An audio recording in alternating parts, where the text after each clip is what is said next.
너희 모든 나라들아 여호와를 찬양하며 너희 모든 백성들아 그를 찬송할지어다.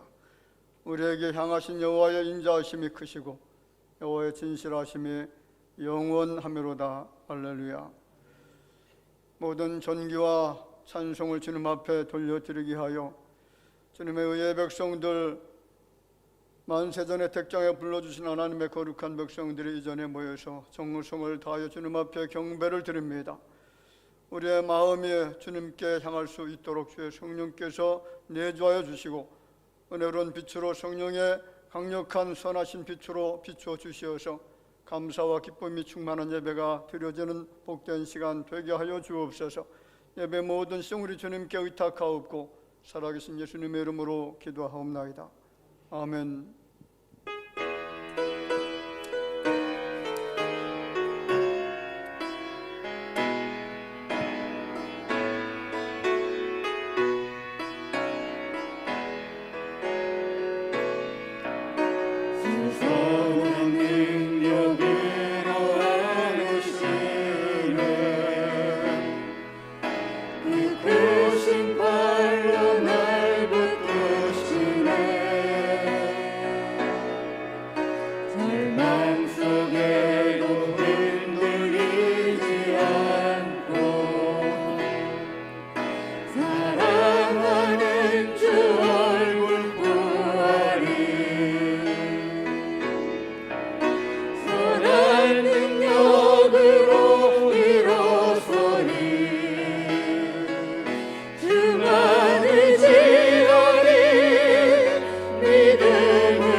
주 안에서 항상 기뻐하라. 내가 다시 말하노니 기뻐하라.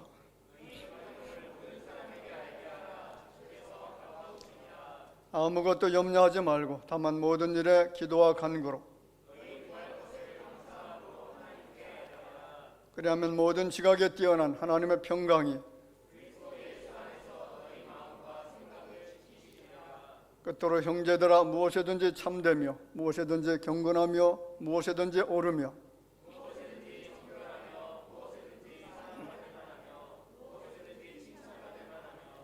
무슨 덕이 있든지 무슨 기름이 있든지 이것들을 생각하라.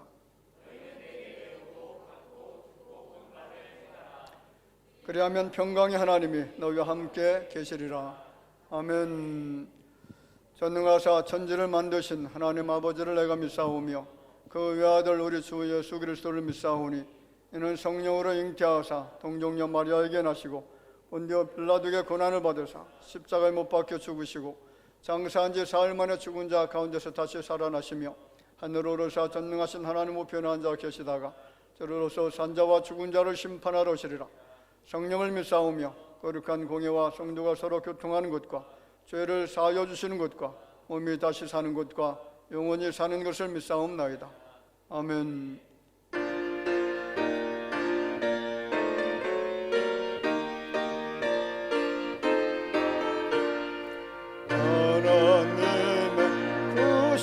사랑 하늘에서 내리사 우리 맘에 항상 계셔 온전하게 하소서. 우리 주는 자비하사 사랑 무한하시니 두려워서 떠는 자를 구원하여 주소서. 걱정 근심 많은 자를 성령과 마하시니 복과 은혜 사랑받아 평안하게 하소서. 참과 끝이 되신 주님 항상 인도하셔서 악이 받는 것을 속히 끊게 하소서. 능하신 아버지 주의 능력 주시니 우리 마음에 임하셔서 떠나가지 마소서. 주께 영광 항상 돌리 천사처럼 섬기며 주의 사랑 영영토록 찬송하게 하소서. 우리들이 거듭나서 꿈이 없게 하시고 주의 크신 구원받아 온전하게 하소서. 영광에서 영광으로 천국까지 이르러 크신 사랑 감격하여 경배하게 하소서. 아멘.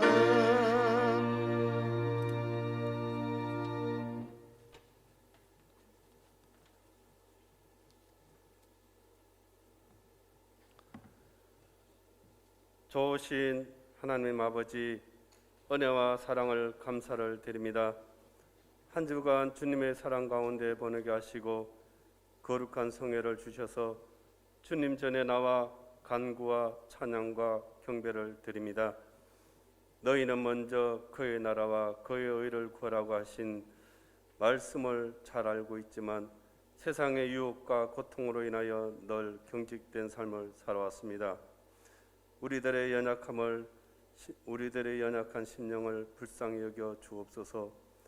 이 시간 목사님의 말씀으로 우리들의 잘못된 신앙을 올바른 신자의 길을 걷게 하시며 예수님만 바라보며 다른 박질하여도 곤비치 않도록 인도하여 주시고 가정마다 사업과 직장의 문제가 잘 해결되고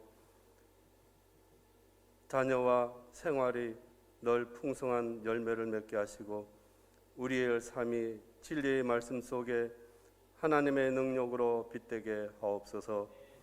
연로하신 중에도 선교 사역을 하시는 원로 목사님과 손요한 목사님, 계획했던 모든 일들이 선하신 주의 영이 함께 하셔서 곤비치 않도록 은혜를 베풀어 주시며 가정도 지켜주실 줄 믿습니다.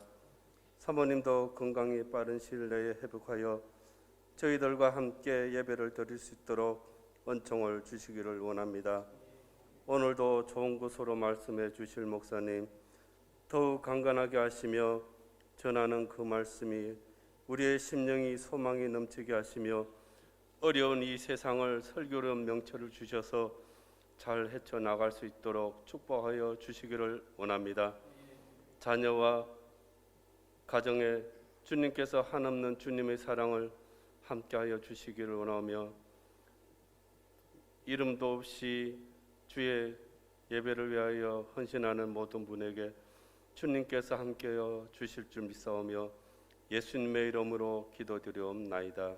아멘.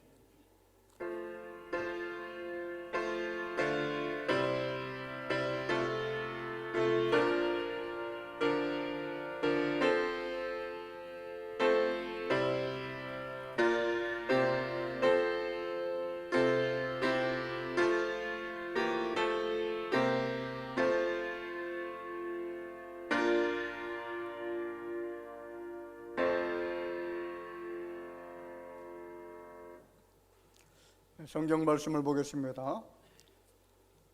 사도행전 16장입니다. 13장이 아니고 사도행전 16장 11절 말씀부터 15절까지입니다.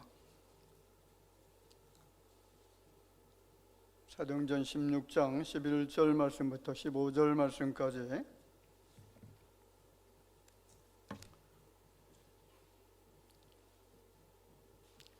우리 찾으시면 다 같이 한 목소리로 봉독하도록 하겠습니다. 우리가 드로아에서 배로 떠나 사모드라게로 직행하여 이튿날 네아폴리로 가고 거기서 빌립보에 이르니 이는 마게도냐 지방의 첫 성이요 또 로마의 식민지라 이 성에서 수일을 유하다가 안식일에 우리가 기도할 곳이 있을까 하여 문 밖 강가에 나가 거기 앉아서 모인 여자들에게 말하는데 두아드라시에 있는 자색 옷감 장사로서 하나님을 섬기는 루디아라 하는 한 여자가 말을 듣고 있을 때 주께서 그 마음을 열어 바울의 말을 따르게 하신지라. 그와 그 집이 다 세례를 받고 우리에게 청하여 이르되 만일 나를 주 믿는 자로 알거든 내 집에 들어와 유하라 하고 강권하여 머물게 하니라. 아멘. 네, 오늘 주시는 말씀은 문을 여시는 주라고 하는 제목입니다.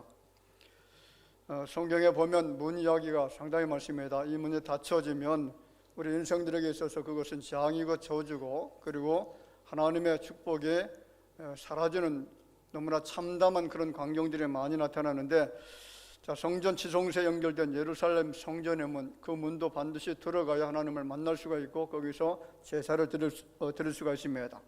그리고 양들이 들어오고 나가는 문이 있는데 그 문을 양의 문이라고 그렇게 이야기를 하죠. 이 문도 굉장히 중요한 문입니다. 요한계시록에 나오는 12진주문이 있고요. 또 바울이 열려지기를 원했던 전도의 문, 이 문들은 반드시 열려져야만 됩니다. 닫혀있다는 것은 그만큼 희망이 사라졌다는 것이고 답답하게 살아갈 수밖에 없는 존재가 되어졌다는 것이죠. 자, 우리가 살면서 희망이 사라졌을 때에 사방이 막혀있다 그렇게 표현합니다. 또 사면초가라고 말하기도 하고 진퇴양난이라고 말하기도 하는데 자, 우리가 잘 아시는 것처럼 이스라엘 백성들이 애굽을 탈출해서 한참 진행해 나오는 그런 과정 속에서 가장 심각한 문제가 발생합니다. 그것이 바로 홍해가 가로막혀 있었다라는 것이고 뒤에는 애국 군대가 추격해오는 그런 상황, 이런 것을 우리는 진퇴양난이다, 사면초가다 그렇게 이야기를 하지 않습니까? 자, 이 사도 바울이 복음을 증거하기 이전의 상황을 보면 전 유럽이라든가 그리고 아시아 지역 밖에 있는 나라들은 복음이 전혀 안 들어갔던 그런 상황이었고 예수가 도대체 누군지 그리고 그가 어떤 분인지를 전혀 몰랐던 그런 시대 속에 살고 있었다라는 거죠. 자, 그런데 오늘 본문을 통해서 사도 바울이 제2차 선교 여행을 다니는 과정 속에 이 사람이 마음속에 염두에 뒀던 그 복음 그 선교 장소가 어디냐면 마케도니아라고 하는 지역입니다. 그 마케도니아에는 여러 지방이 있었는데 그 지방에 들어가서 복음을 전할 때에 만약에 하나님께서 문을 열어주시지 않았다라고 하면 너무나 힘든 그런 선교 현장이 될 수밖에 없었지만 하나님께서 바울을 사랑하시고 그리고 그 주변에 있는 여러 도성에 있는 사람들을 사랑해 주셔서 복음의 문이 열려지는 놀라운 축복을 허락해 주셨다라는 겁니다. 오늘 우리 한국 땅에 복음의 문이 더 활짝 열려지게 되어지기를 주의 이름으로 축원을 드립니다. 오늘 11절 12절 말씀에 보면 이렇게 말합니다. 우리가 드로아에서 배로 떠나 사모드라게로 직행하여 이튿날 네아폴리로 가고 거기서 빌립보에 이르니 이는 마게도냐 지방의 첫 성이요 또 로마의 식민지라 이 성에서 수일을 유했다 그렇게 말씀을 하죠. 자, 이 구절에 보면 바울이 거쳐간 4개 도시가 있습니다. 한번 볼까요? 자, 바울이 거쳐간 이 4개 도시가 그 왼쪽 위쪽에 보면 거기에 그 트로이라고 하는 뭐 드로아라고 하는 그 지명이지만은 이제 원래는 트로이라고 하는 여러분 잘 아시죠? 트로이 목마라고 하는 그 영화도 있는데 거기서부터 출발해 가지고 위로 쭉 올라가면 이제 빌립보라고 하는 그 마케도니아 지역에 빌립보라고 하는 도시가 있습니다. 로마 식민지고요. 굉장히 상업이 발달했던 그런 도시이기도 합니다.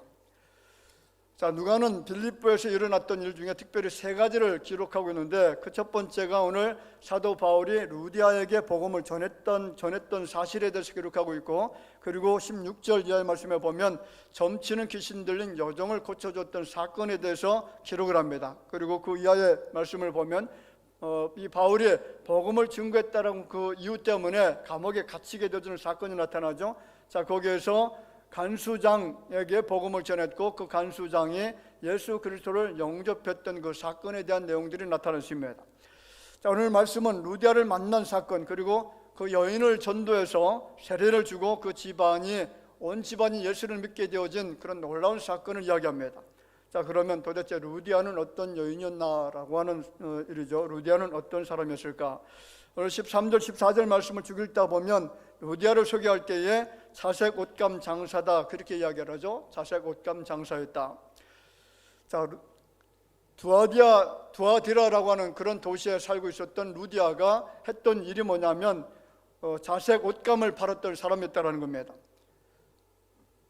두아디라라고 하는 그 지역이 우리가 잘 알고 있는 계시록에 나타난 7교회 중에 한 교회 아닙니까?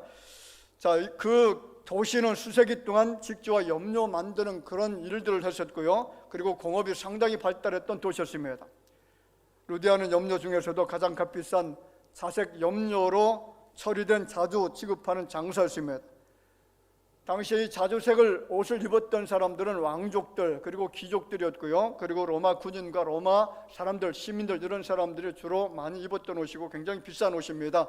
고급 옷감이기 때문에 그래서 이 루디아라고 하는 여인은 굉장히 부유했던 그 장사꾼이었다 그렇게 이야기를 하기도 하죠.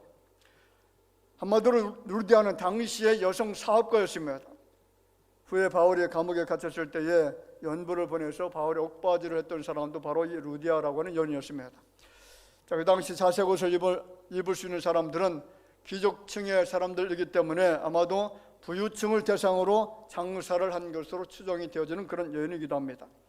자, 그렇다면 루디아는 부유층인 상인 장사를 해서 물질적으로 꽤 여유가 있었던 그런 여인이 아니었나 그렇게 추측이 가능한 사람이죠. 자, 두 번째로 이 루디아를 소개할 때에 하나님을 섬기는 사람이었다라고 그렇게 소개를 하고 있습니다.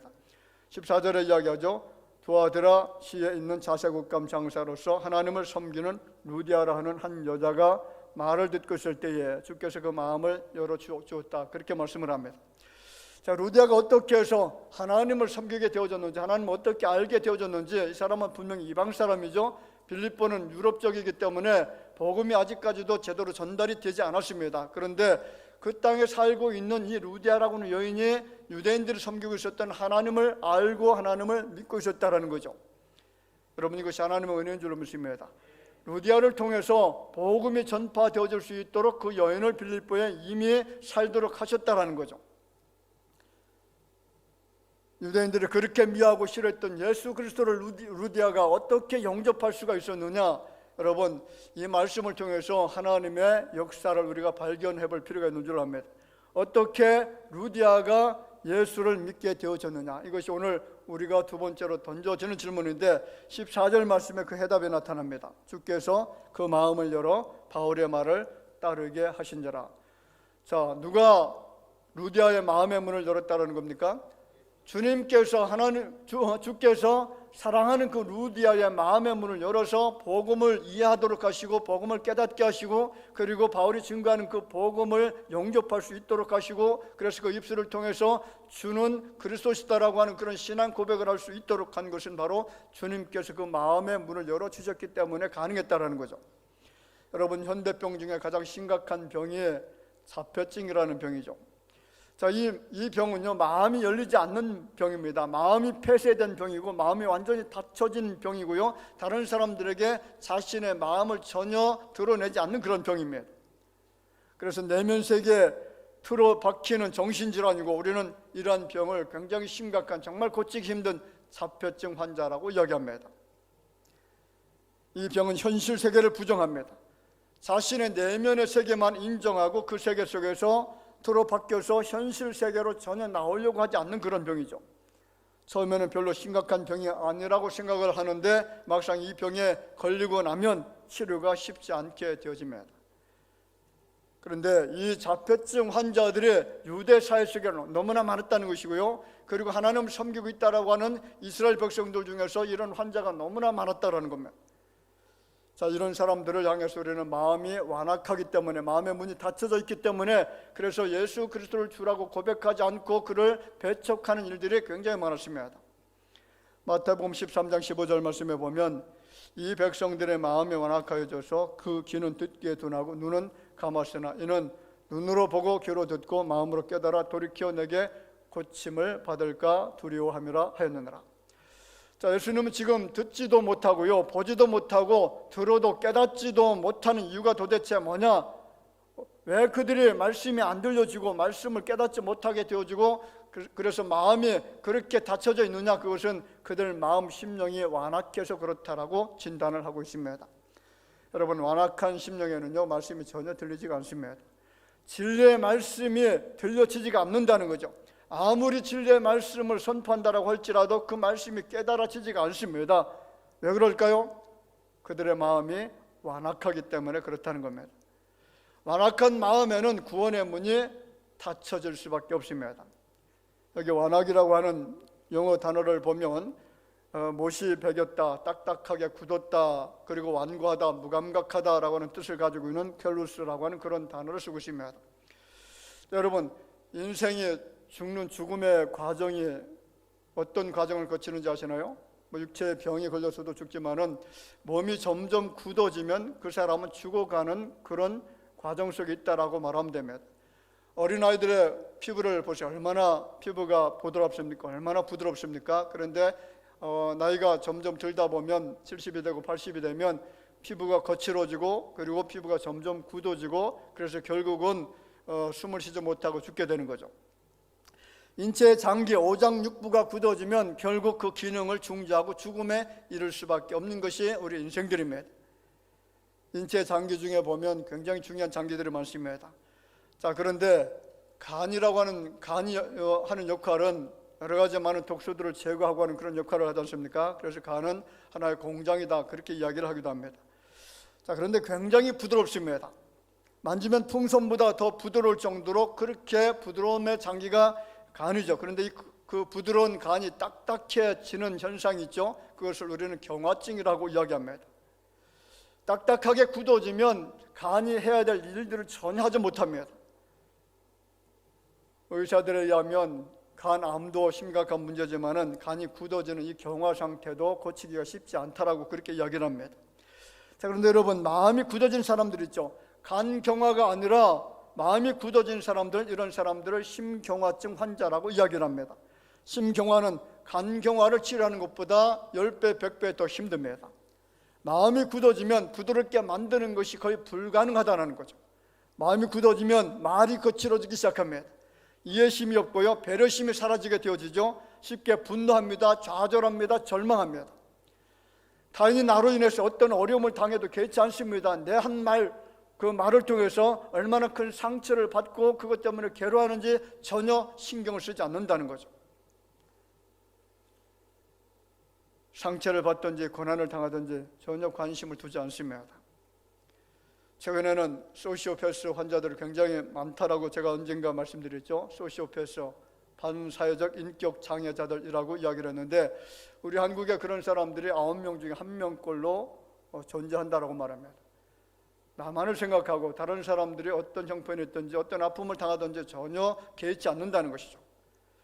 자, 그러면 마음이 굳어지는 병, 마음이 완고하게 되는 병의 출처는 도대체 어딜까요? 우리를 부드럽게 만들고 온유하게 하는 성령 하나님이 아니라 언제나 분노하게 만들고 거짓말하게 만들고 나를 사납게 만들고 상처를 주는 말 거짓되게 만들고 불의하게 하고 그리고 악하게 하는 그 영이 있다는 거죠.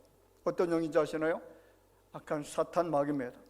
악한 마귀에 사로잡히게 되어지면 우리 인생의 마음은 완고함에서 풀어지지가 않습니다. 이런 사람들은 어떤 말을 해도 진리를 수용하려고 하지 않습니다. 진실을 말해줘도 외면하죠.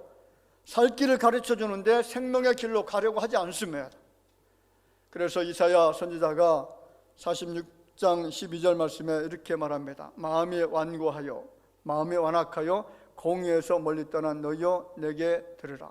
자, 마음이 완악하면 어디서 떠난다고요? 공의로움에서 떠난다라는 거죠. 하나님의 의로움을 추구하지 않고 불의한 삶을 살 수밖에 없는 존재가 된다는 겁니다.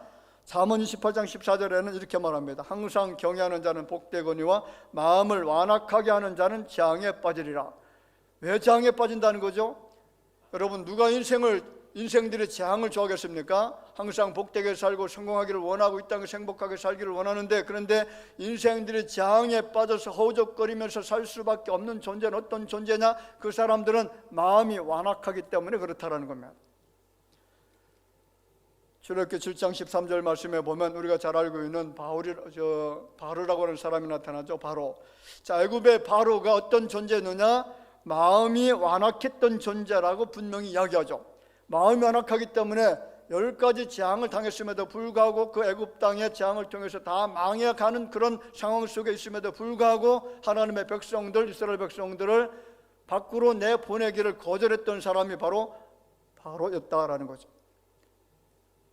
마음이 완악하면 불의를 행합니다. 마음이 완악하면 재앙에 빠질 수밖에 없고 마음이 완악하면 바로처럼 망하는 길로 갈 수밖에 없다라는 거죠.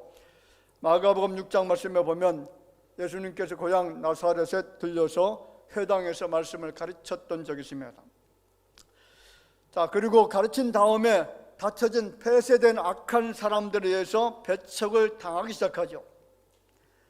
어느 날 예수님이 안식일에 회당에 들어갑니다.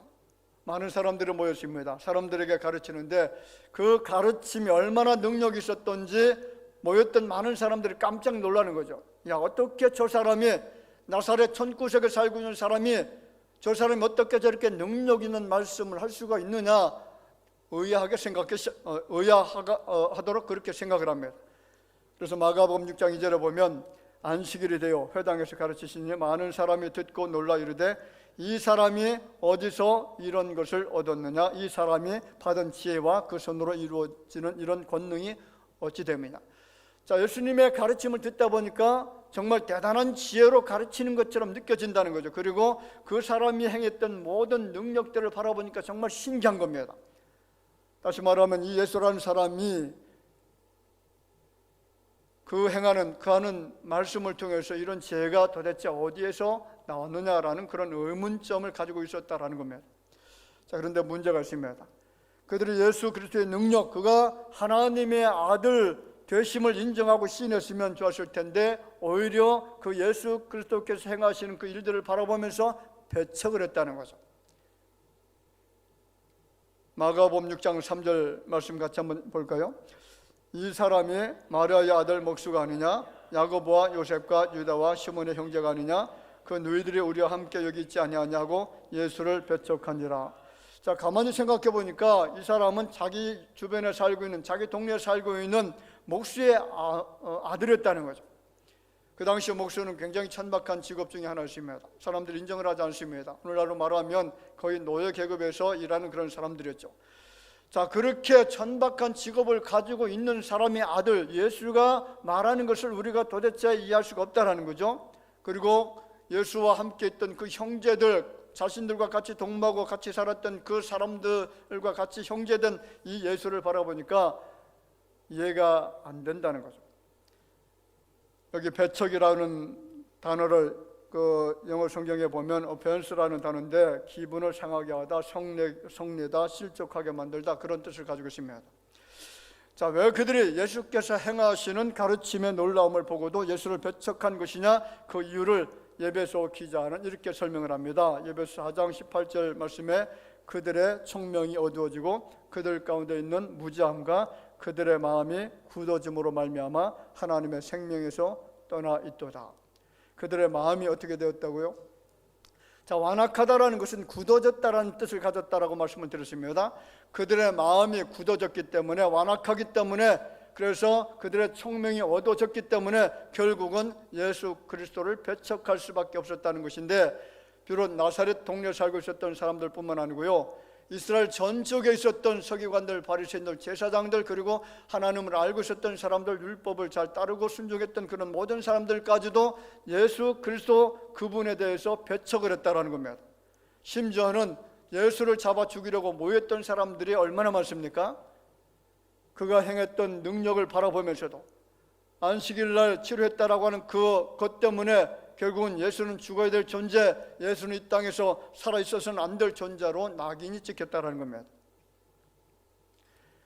여러분, 인간의 심령 상태는 어떤 것일까요? 성경적 표현을 사용해 보면 인간의 마음은 죄악으로 오염되고 썩어있는 그런 상태입니다. 자, 그러므로 어떤 교육이나 수양이나 도덕적인 훈련과 인격 수양을 통해서 그것이 고쳐지지가 않습니다. 예수 그리스도의 십자가의 보배로운 피와 하나님의 거룩한 성령의 능력 외에는 도저히 변화가 되지 않는다는 거죠. 그래서 고린도후서 5장 17절에 그런즉 누구든지 그리스도 안에 있으면 새로운 피조물이라. 새로운 피조물, 새로운 존재, 새롭게 변화될 수 있는 존재가 되어지기 위해서는 여러분 예수 그리스도 안에 있어야만 된다는 거죠. 예수 밖에서는 인간의 변화는 불가능합니다. 예수 없는 세상 속에서는 항상 완악한 마음을 가지고 살아갈 수밖에 없고요. 그래서 자폐증 환자처럼 자기만을 알고 타인을 인정하지 않는다라는 거죠. 그렇습니다. 인간의 마음은 예수 그리스도의 보혈과 성령의 능력으로만 변화가 될 줄 믿습니다. 그 외에는 그 어떤 법과 어떤 제도나 그리고 어떤 인간의 노력을 통해서라도 변화가 가능하지가 않다라는 거죠. 그래서 에스겔 선지자가 11장을 통해서 이렇게 말하죠. 내가 그들에게 한 마음을 주고 그 속에 새 영을 주며 그 몸에서 돌 같은 마음을 제거하고 살처럼 부드러운 마음을 주어 내 율례를 따르며 내 규례를 지켜 행하게 하리니 그들은 내 백성이 되고 나는 그들의 하나님이 되리라. 자, 여기 주체가 누구죠? 내가라는 주체가 내가라고 그렇게 이야기합니다. 내가 하나님께서 그들에게 한 마음을 주겠다. 어떤 마음을 주느냐? 그 속에 내가 새 영을 부어주겠다라는 거죠. 굳은 마음을 취하시고 부드러운 마음을 주시는 것은 여러분 하나님 한 분밖에 없습니다. 굳은 마음이 사라져야만, 굳은 마음이 풀어져야만 우리는 하나님의 말씀을 깨닫게 되어지고 그 말씀에 순종할 수가 있다라는 거죠. 그러면 우리는 여러분 기도해야 될 줄 믿습니다. 하나님, 내 마음이 정말로 완고해지지 않게 하옵소서. 마음이 굳어져서 예수 그리스도의 하시는 일에 걸림돌이 되고 방해꾼으로 등장하지 않게 달라고, 오직 성령 하나님의 그 놀라신 은혜를 통해서 내 마음이 새 심령이 되어지고 변화된 심령이 될 수 있도록 하나님 축복해 달라고 기도해야 될 줄 믿습니다. 그러면 우리는 어떤 마음을 가지고 있어야 예수님을 불신하거나 배척하지 않고 살 수가 있느냐? 여러분, 굳은 마음, 완고해진 마음, 병든 마음, 불신앙의 마음을 갖지 않고 예수님의 이 은혜로운 말씀을 순종하고 청종하면서 살 수가 있느냐라는 거죠. 오늘 주시는 말씀의 제목이죠. 그것은 반드시 우리의 마음이 열려져야만 됩니다. 우리의 마음이 어떻게 되어져야 된다고요? 우리의 마음이 폐쇄되면 안 되죠. 우리의 마음이 항상 활짝 열려져야만, 그래야만 우리는 변화된 심령으로, 그래서 하나님께 영광을 돌려드리며 살 수가 있다는 겁니다. 오늘 여러분의 마음이 정말 활짝 열려지기를 주 이름으로 축원을 드립니다. 마음의 문이 열려져야 진리의 복음을 받아들일 수가 있습니다. 그런데 중요한 것은요, 다친 마음, 굳어진 마음, 완고한 마음이 부드럽게 되기 위해서 필요한 것이 있다는 거죠. 우리의 완고해졌던 마음, 이 굳어진 마음이 어떻게 해서 풀어지고 온유한 마음이 되어지고 그래서 우리가 변화될 수가 있느냐, 그 해답을 에스겔 선지자가 줍니다. 에스겔 11장 19절 말씀에 보면 같이 읽어보겠습니다. 내가 그들에게 한 마음을 주고 그 속에 새 영을 주며 그 몸에서 돌 같은 마음을 제거하고 살처럼 부드러운 마음을 주어. 그 속에 무엇을 준다고요? 새 영을 준다. 그 속에 새 영을 준다. 여러분, 이 새 영이라고 하는 것은 바로 성령 하나님인 줄로 믿습니다. 새 영은 거룩한 영입니다. 깨끗하게 하는 영이고 성결의 영이고 우리를 변화시키는 영이고 진리를 알게 하는 영이 바로 새 영, 성령 하나님이십니다. 그렇습니다. 성령께서 우리의 굳어진 마음을 풀어주셔야 진리편에 설 수가 있는 줄로 믿습니다. 오늘 본문 14절 말씀에도 보면 주께서 그 마음을 열어, 누구의 마음을 열어 주신 것인가요? 루디아의 마음을 열어 주었다. 그리고 바울의 말을 따르게 했다라는 겁니다. 마음이 닫혀지면 예수 그리스도에 대해서 인정하거나 받아들이거나 그를 영접하거나 회개하거나 그래서 그분을 구주로 고백할 수가 없지만, 그런데 마음의 문이 활짝 열려지니까 자기가 전혀 알지도 못했던, 한 번도 들어보지 못했던 누구의 말이 믿어지는 겁니까? 예수의 말이 믿어지기 시작했다는 거죠. 예수가 누군지도 몰랐다는 거죠. 바울이 증거하는 예수가 도대체 어떤 분인지 전혀 이해도 할 수가 없었던 그 예수에 대한 이야기를 하자마자, 아, 그분께서 우리 인생들의 모든 죄가를 도말하시고 구원해 주시는 하나님의 아들이었다는 사실이 믿어졌다는 겁니다. 하나님이 우리의 마음의 문을 열어주실 때에 우리가 선해집니다. 긍정적인 생각을 갖게 되고 성결해지고 더 나아가서 예수는 구주라고 하는 고백을 하게 될 줄로 믿습니다. 마치 루디아의 마음을 열어주셔서 바울의 말을 듣게 하신 것처럼 오늘 여러분들에게 하나님께서 열린 마음을 주시고 말씀을 듣게 하시고 보게 하시고 깨닫게 하시고 그래서 예수를 믿고 영접해서 구원에 이르는 이 놀라운 축복을 빼앗기지 않게 되어지기를 주 이름으로 축복을 드립니다. 여러분, 중요한 것은 마음의 문제입니다. 마음이 열리면 예수가 믿어집니다. 마음이 닫히면 예수를 배척하기 시작합니다. 바리새인들이 예수를 배척한 것은 그들의 마음이 닫혀져 있었기 때문에 그렇습니다. 바울이 유럽 전도를 시작하면서 급속도로 복음이 확장되어진 것은 여러분, 성령 하나님께서 바울이 증거하는 그 복음의 메시지를 듣는 그 모든 심령들의 마음의 문을 열어주셨기 때문인 줄 믿습니다. 사실 이 유럽 전도가 굉장히 빠른 속도로 확장이 되었습니다. 고린도 교회가 세워지고요, 그리고 빌립보 교회가 세워지고 마게도냐 교회가 세워지고 여러 데살로니가 교회 역시 그 지역에 있었던 교회 아닙니까? 그 모든 교회들에 있는 성도들의 마음의 문을 활짝 열어주셨더니 하나님께서 그들을 깨닫게 하시고 예수를 믿게 하시고 교회를 세우게 하시고 그래서 그 교회는 하나님의 말씀을 듣고 하나님 앞에 영광을 돌려드리는 놀라운 기적의 역사가 나타났다라는 겁니다. 누가복음 24장 말씀에 보면요, 석양에 예루살렘을 등지고 엠마오로 가는 두 제자가 있었다라고 그렇게 밝힙니다. 예수의 죽음과 때를 같이 해서 불어닥친 엄청난 핍박 속에서 부활하신 주님의 소식을 이 엠마오로 가는 두 제자가 들었습니다. 자, 그런데 마음이 염려가 되죠. 혹시 우리가 예수 믿는 것 때문에 피해를 당하지 않을까, 핍박을 당하지 않을까, 그래서 엠마오를 향해서 달려가기 시작합니다. 그런데 그 두 제자들과 함께한 사람이 동행하고 있었는데 그분이 바로 부활하신 예수님이었다는 겁니다. 문제는 제자들이 지금 함께 동행하고 있는 분이 예수라는 사실을 전혀 인지하지 못했습니다. 이 사실을 알지 못하는 두 제자와 함께 예수님이 그들에게 대화를 하시죠. 너희들이 서로 주고받는 이야기가 도대체 무슨 이야기냐? 그렇게 질문했을 때에 두 제자가 이야기합니다. 예수께서 말씀을 전하셨던 일에 대해서 이야기하고 법정에서 예수님이 심판을 받았던 그런 일들도 이야기합니다. 그리고 예수께서 어떻게 십자가에 죽으셨는지, 그리고 3일 만에 예수님이 부활하셨다는 그 사건에 대해서 여인들의 예수님의 그 무덤에서 부활을 알리는 천사들을 만났던 사실도 이야기하죠. 그래서 무덤까지 가보았더니 무덤은 비었고 부활하신 주님은 거기 계시지 않았다라고 그렇게 예수님에게 이야기를 합니다. 그때 예수께서 하시는 말씀이 왜 예언자들이 하는 말을 너희들이 믿지 못했느냐라는 거죠. 예언자들은 이미 예수께서 이 땅에 오셔서 십자가에 죽으시고 사흘 만에 부활하실 것을 다 말해 주었는데 왜 너희들이 믿지 않았느냐라는 거죠. 그리고 성경에 쓴 모든 것을 자세히 풀어서 설명해 주십니다. 그러는 중에 마을에 도착하죠.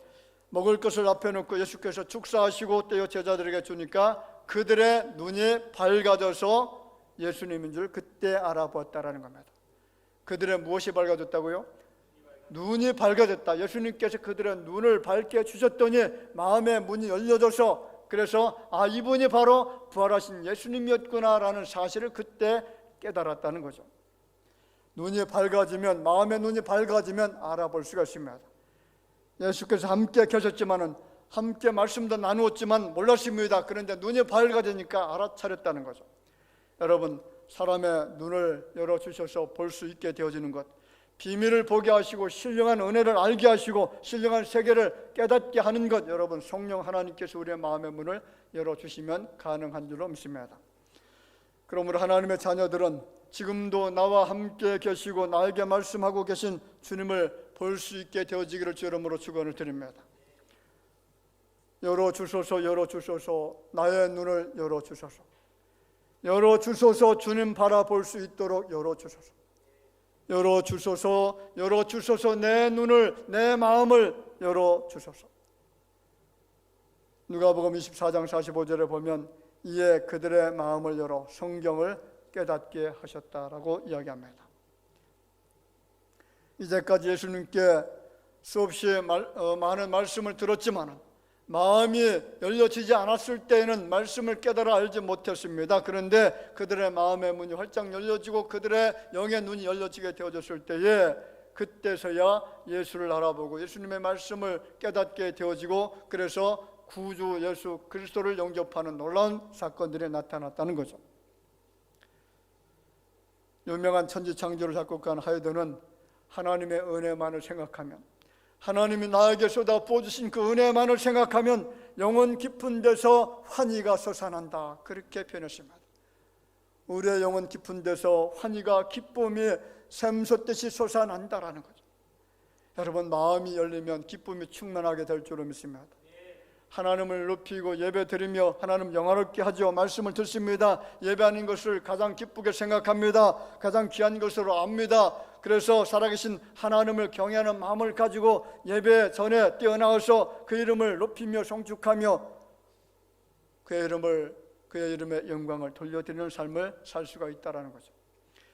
인간에게 우상의 영, 사탄의 영이 오면 땅의 것을 찾아갑니다. 그런데 하나님의 거룩한 영이 내 안에 거하면 하나님을 찾습니다. 하나님을 경외합니다. 그분을 섬깁니다. 그분 앞에 기쁨을 드리는 삶을 살아갑니다. 우리가 살고 있는 현실 세계를 바라보면 정말 소망이 없습니다. 모든 것이 다 막혀 있습니다.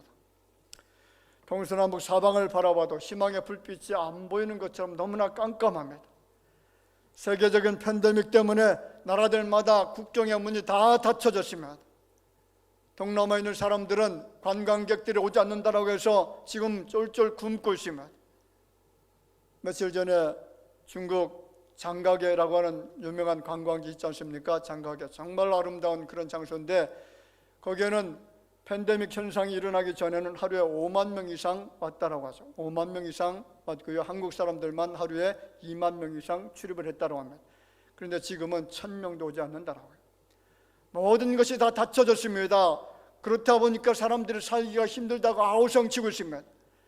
국가에서는 이것을 빌밀해서 사업의 문도 닫으라고 합니다. 장사도 하지 말라고 합니다. 장사는 사람들, 너희들 장사하려고 하면은 제대로 법을 지키면서 하라고 하니까 누가 여러분 그 가게에 들어가서 음식을 사 먹고 하겠습니까? 하나님께 드리는 예배 문도 닫으라고 그렇게 아우성쳤던 사람들이 있었습니다. 왜 그럴까요? 어둠의 영이 지금 이 땅에 이 세계 속에 강하게 역사하고 있기 때문에 그렇습니다. 악한 영, 완악하고 완관 영이 세상의 문을 점점 걸어 잠그라고 합니다. 구원의 문으로 들어가지 못하도록 걸어 잠그고 있습니다. 교회 문들을 폐쇄하고 있습니다. 교회를 떠나는 사람들이 얼마나 많은지 모릅니다. 점점 심령의 문이, 마음의 문이 닫혀지고 있습니다. 그 폐쇄된 문을 열 수 있는 분은 여러분 성령 하나님밖에 없습니다. 성령 하나님께서 우리의 마음의 문을 열으시고 그 새 영을 부어주셔야만 우리가 말씀을 알고 깨닫고 그리고 예수를 믿는 믿음의 자리로 돌아오게 될 줄을 믿습니다. 한국의 1만 교회가 이 전염병 때문에 1만 교회 이상의 교회들이 문이 닫혀버렸습니다. 교회를 떠나가고 있습니다. 예배를 드리지 못하고 있습니다. 오늘 우리가 기도해야 될 줄로 믿습니다. 하나님, 우리의 닫혀진 마음의 문들이 이제 좀 열려지게 하여 주옵소서. 전염병과 악한 권력으로 인해서 닫혀진 전도의 문을 하나님 열어 주옵소서. 생명의 문이 열려지게 하여 주시고 구원의 문, 진리의 문이 열려지게 하시고 국경의 문도 열려지고 태의 문도 열려지고 사업의 문도 하나님 열려지게 해달라고 마음의 소원을 가지고 우리가 정말 뜨겁게 기도할 때에 하나님이 이 나라를 긍휼히 여겨주시고 교회들을 주님께서 긍휼히 여겨주셔서 모든 닫혀진 문들이 열려지는 놀라운 은혜 역사가 임하게 되어질 것을 주의 이름으로 축원을 드립니다. 기도합시다. 하나님 은혜를 감사합니다. 오늘 빌립보 지역에 사도 바울의 복음을 증거할 때에 그 지역에 살고 있었던 자주장사 루디아의 마음의 문을 열어주셔서 그가 예수 그리스도를 주로 고백하고 섬기고 그래서 첫 번째 신자가 되어졌던 이 놀라운 역사가 일어난 것은 바로 그 마음속에 성령 하나님께서 새 영을 부어주신 연고인 줄로 믿습니다. 오늘 이 시대 속에 닫혀진 마음의 문들을 주님 열어주셔야 되겠습니다. 심령의 문들이 너무나 완악해져 있습니다.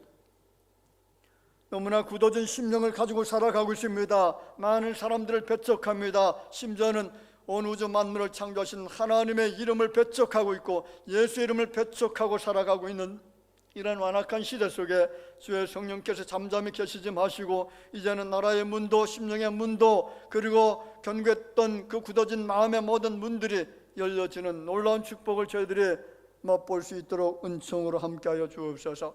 이 말씀을 통해서 우리가 어떻게 살아가야 될지 정말로 이 시대 속에 어떤 마음의 자세를 가지고 살아가야 될지 다시 한번 깊이 있게 깨닫게 되어지는 귀한 시간이 되게 하여 주시기를 원하옵고 살아계신 예수님의 이름으로 기도하옵나이다. 아멘.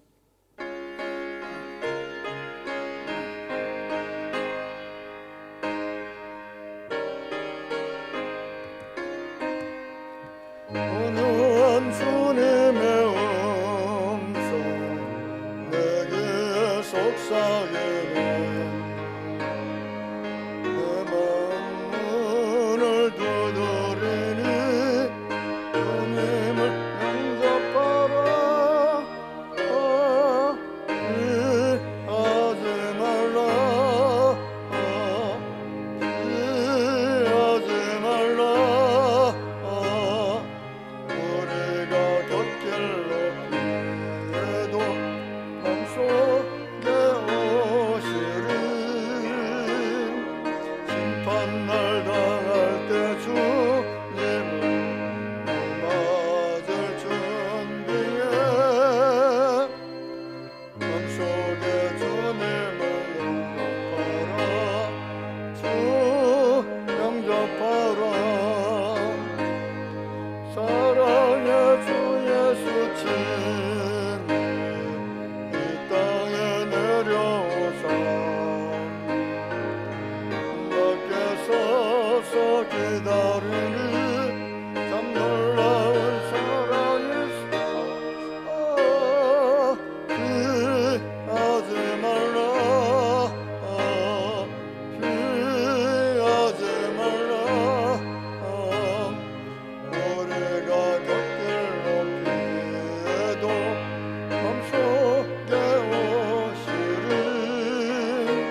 심판을 당할 때 주님 맞을 준비해 마음속에 주님을 영접하라 주님의 은혜를 받고 너 주를 영접하라 문 활짝 열어놓고 너 주님을 영접하라 피하지 말라 피하지 말라 우리가 겪을 어디에도 맘속에 오시리 심판날 당할 때 주님 맞을 준비해 맘속에 주님을 영접하라 주 영접하라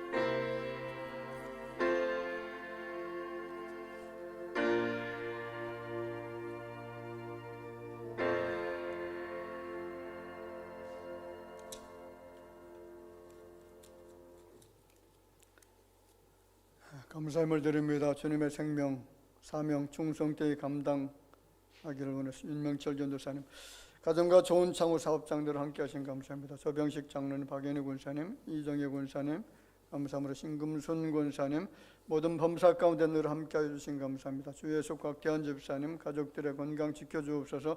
김독준 정순자 집사님 드립니다. 또 건강 주시고 평안케 하옵소서.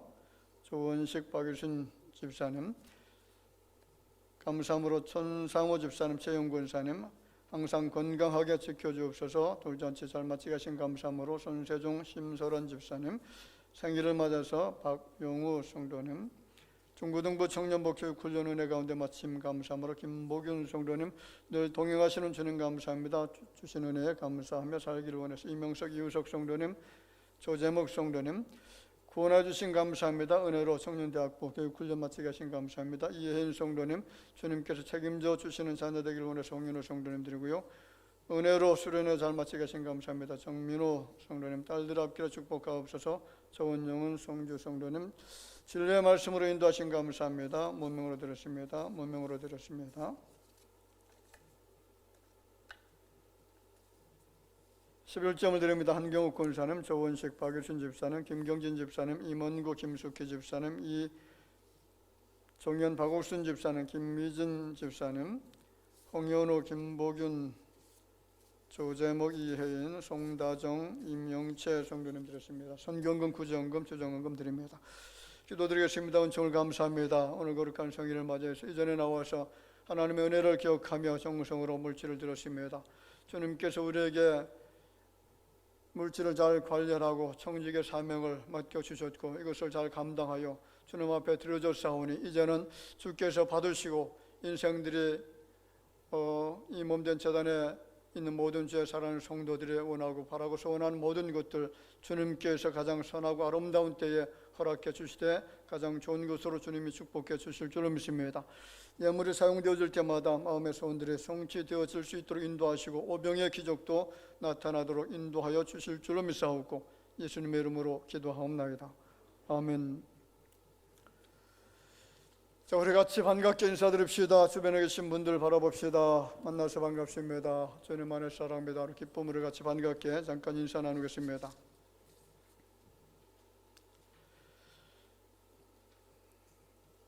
교회 소식 전해드리기 전에 중고등부 지난 주일 교육훈련 했던 영상 잠깐 함께 보도록 하겠습니다.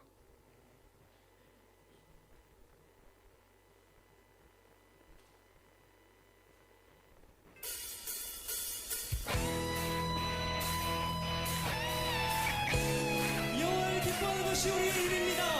다른 것에 소망을 두지 않고 오직 주 앞에 소망을 둡시다. 할렐루야.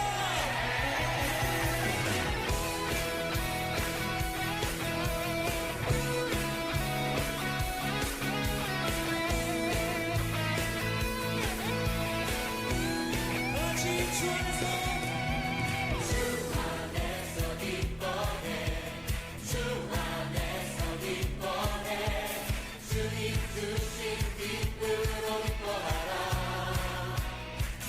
주 안에서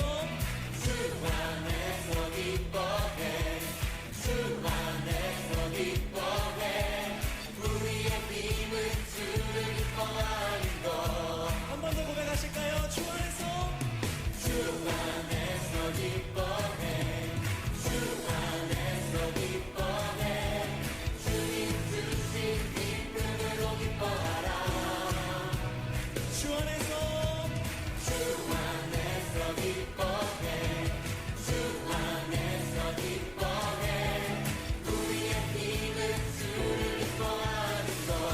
다시 한 번 다 같이 주 안에서 주 안에서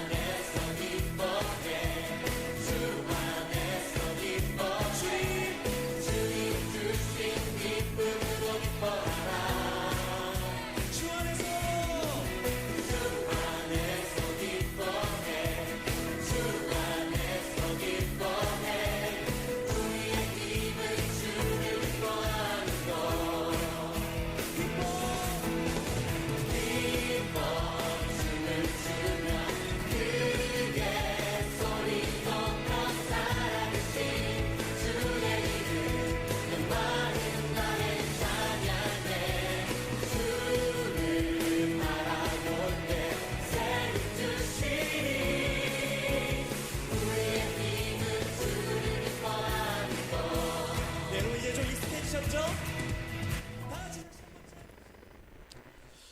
예, 우리 중고등부에 격려의 박수 한번 보내주시기 바라고요. 그리고 또 수고한 윤명철 전사님 너무나 수고 많으셨고, 또 우리 교사 선생님들도 너무나 고생 많으셨습니다. 우리 중고등부 부흥을 위해서 기도해 주시길 바라고, 우리 청년대학부 역시 마찬가지로 또 은혜 가운데 그 교육 훈련을 마치게 되어졌는데, 우리 교육기관이 하나님 안에서 성장할 수 있도록 기도 부탁드리겠습니다. 교회에서 지금 몇 가지 전해드리겠습니다. 각 선교회 교제하는 것들, 그리고 봉사하는 것들, 섬김을 위해서 그 매월마다 기도 모임을 좀 활성화해 주시면 감사하겠습니다.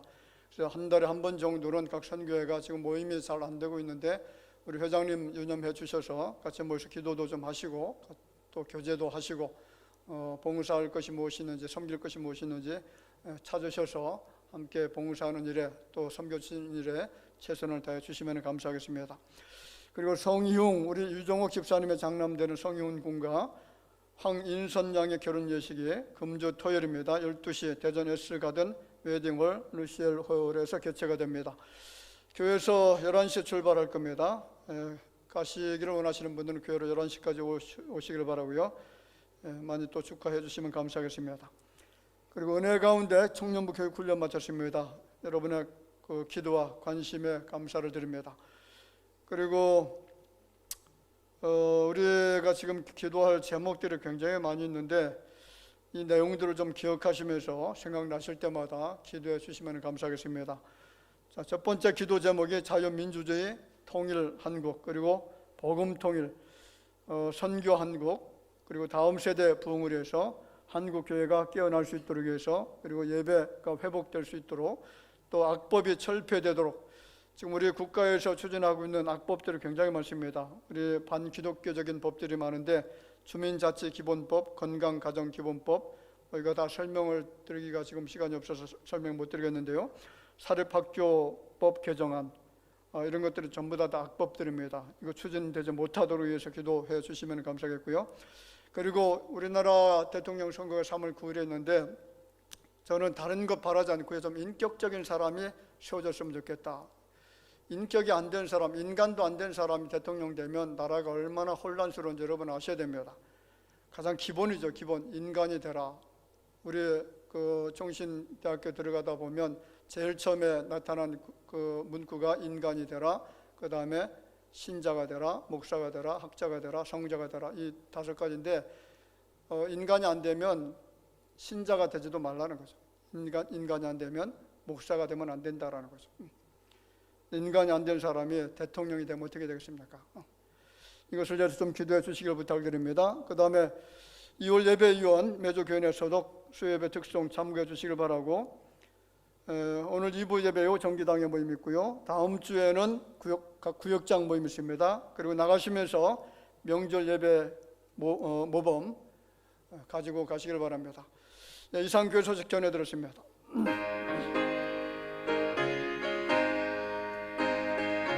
1절만 부르겠습니다.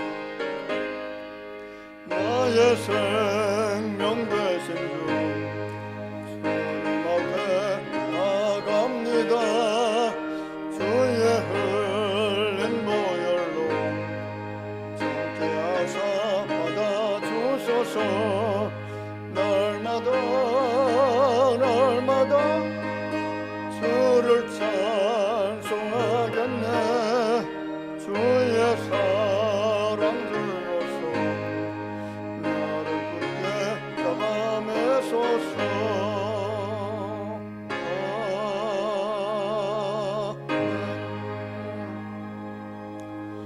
지금은 어제나 오늘이나 영원토록 변함없으신 우리 구주 예수님의 은혜와 하나님 아버지의 놀라우신 사랑하심과 성령님의 교통하심에 굳게 닫혀진 마음의 문들이 열려져서 주 예수 그리스도를 주로 고백하고 시인하기를 원하는 마음을 가지고 엎드려 경배드리는 모든 주의 자녀들 위해 이제로부터 영원토록 함께 있을지어다. 아멘.